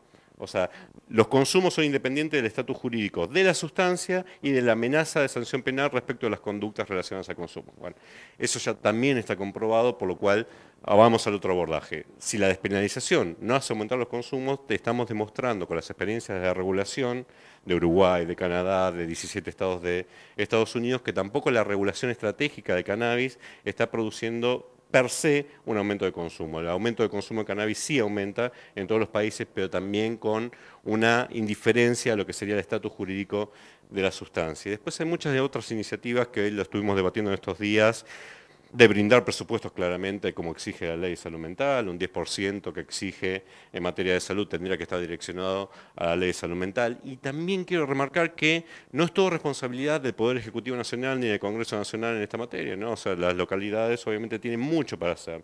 Me gustaría ver iniciativas progresistas y concretas en materia, no solo acá, sino en otras provincias, en materia de lo que hace salud mental, en lo que hace reducción de daños, etc. Me gustaría ver también, recién escuchaba a fiscal, relacionado con este tema bastante engorroso que llevaría muchísimo más tiempo, más larguero todavía de lo que soy, debatir de federalización. Yo compartí paneles con Baclini, me acuerdo en su momento, yo contaba la anécdota de 2018, para la legislatura.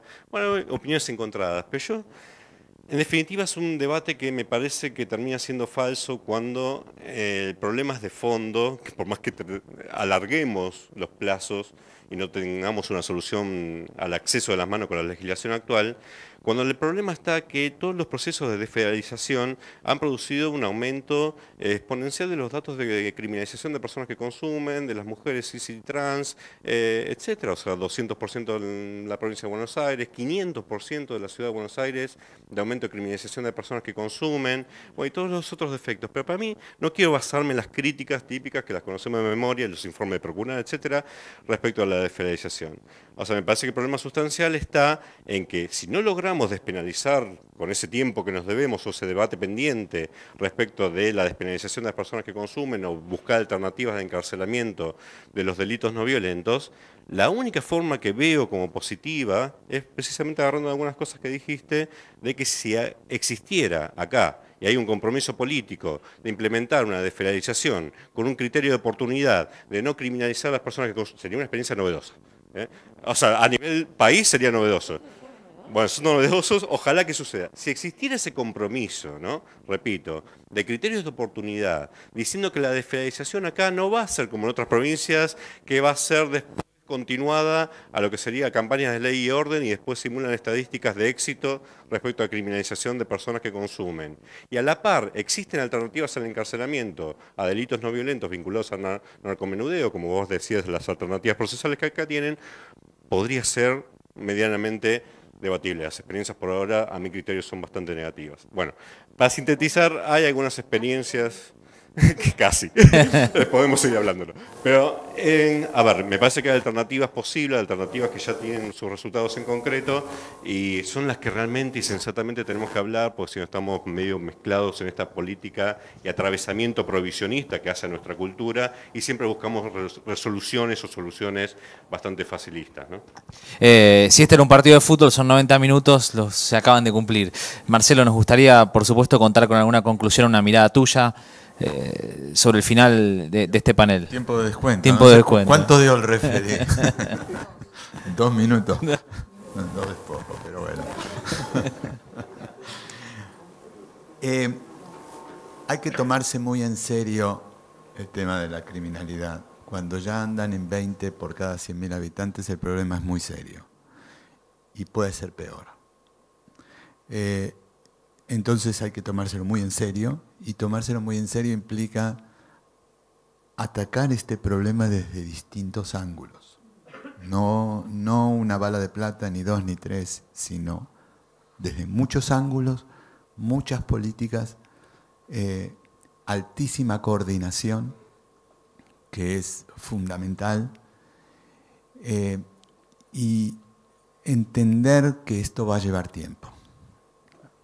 Empezamos por ahí. Ahora puedo los 2 minutos.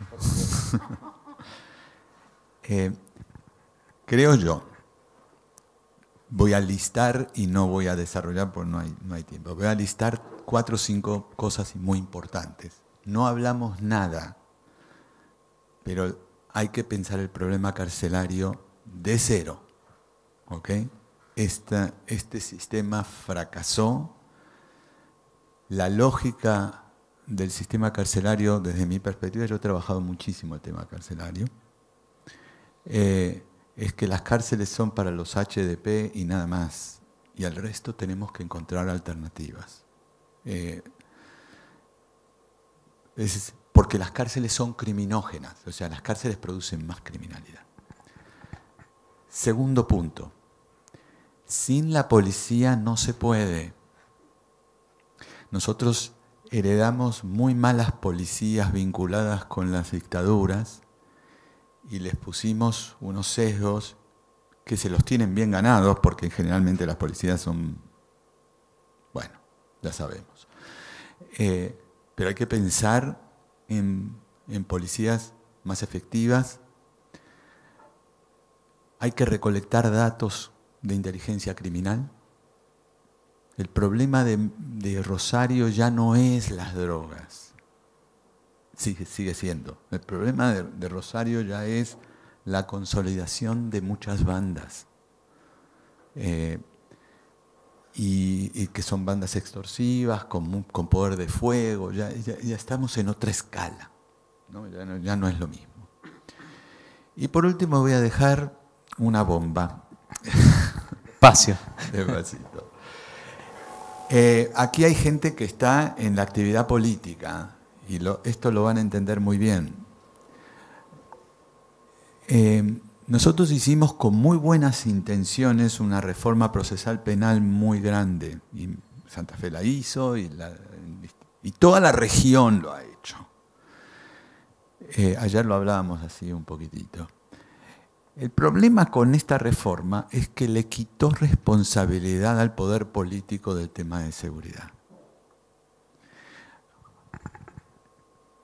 Quien está encargado de investigar el crimen no es el Poder Ejecutivo.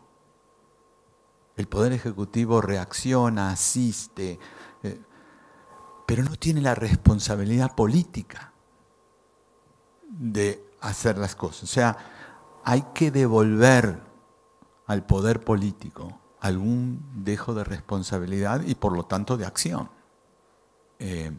Aquí Valeria no le va a gustar lo que yo digo.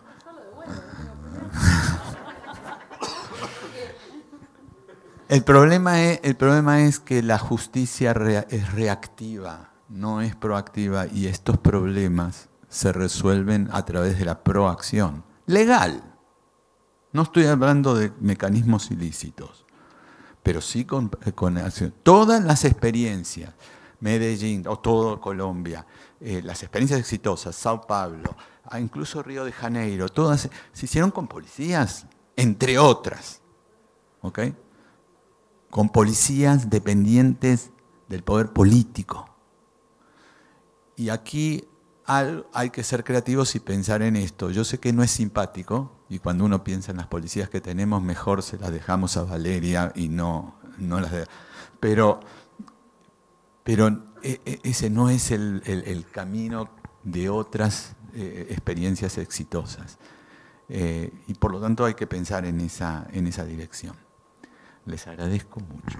Podemos dejar como interrogante o para una próxima, por supuesto, el rol de la prisión, ¿no? El que tanto en la provincia de San Juan. Todo esto que escucharon hoy lo pueden ver en comunidadideas.com.ar, en las redes sociales de Usina y de Comunidad de Ideas. Están circulando y ramificando sus reflexiones. Mariano Fusero, muchas gracias. Un aplauso por Mariano. Ana Clara Camarotti, también para vos. A Marcelo Berman y a la fiscal de Rosario, Valeria Aurigota. A todos ustedes, muchas gracias. Hola, soy Jairo Bianco de la Fundación Demo de la localidad de Soardi. Estamos muy contentos de formar parte de la Comunidad de Ideas. Transitamos tiempos donde necesitamos repensarnos para poder transformar los distintos espacios de nuestra ciudad. Hola, soy Pablo Pinotti, representante de la organización Ahora Compromiso. Trabajamos en Rafaela, en Sunchales y en toda la región. Y nos sumamos y queremos que te sumes a este ciclo de charlas organizado por la Comunidad de Ideas, que nos ayuda a mirar y a planificar el futuro, pero sobre todas las cosas, a encontrar soluciones a problemáticas comunes. Hola, mi nombre es Fabio Rovere, soy presidente del Centro de Estudios Regionales de la ciudad de Capitán Bermúdez, departamento San Lorenzo, y para nosotros es una muy buena iniciativa poder formar y ser parte de esta comunidad de ideas, que nos permita trabajar proyectos que tiendan a mejorar la calidad de vida de todos los santafesinos. Así que adelante, e invitamos a todo aquel que se quiera sumar a esta comunidad de ideas. Muchas gracias. Soy Guillermo Subinícar, director de Los Molinos, espacio de encuentro de la ciudad de San Jorge. Estamos felices de formar parte de Comunidad de Ideas, porque nuestro espacio tiene por objetivo encontrarnos para construir en forma colectiva, y esta propuesta recorre ese camino. Estamos convencidos que debatir en forma amplia y profunda los temas que nos atraviesan es la manera de transformar nuestro entorno y también de transformarnos como seres humanos. Por eso te invitamos a sumarte a esta comunidad de ideas. Hola, soy Diego Martín, presidente del Consejo Municipal de la ciudad de Villa Constitución. Formo parte del Centro de Estudios y Participación Social de esta localidad, el CEPS, como le decimos nosotros, y estamos convencidos de que muchas de las problemáticas que tienen nuestras ciudades también tienen soluciones, y esas soluciones deben encontrarse y construirse de manera participativa. Por eso desde CEPS decidimos sumarnos a este ciclo Comunidad de Ideas 2022 y queremos invitarte a que vos también puedas ser parte, aportando y siendo protagonista en la construcción de estos proyectos que puedan mejorar nuestros espacios. Desde la Usina Social queremos darle la bienvenida. La Usina, esta fundación creada por Miguel Lifchitz a su imagen y semejanza para pensar políticas públicas innovadoras. Comunidad de Ideas será un ciclo que nos va a encontrar de una manera vibrante, de junio a noviembre, pensando en las temáticas que interesan a la gente: la inseguridad, la violencia, el ambiente, el desarrollo productivo y todo desde la política como una manera de transformar. Ojalá nos vayamos con muchas respuestas, pero también con preguntas nuevas, con preguntas hacia adelante.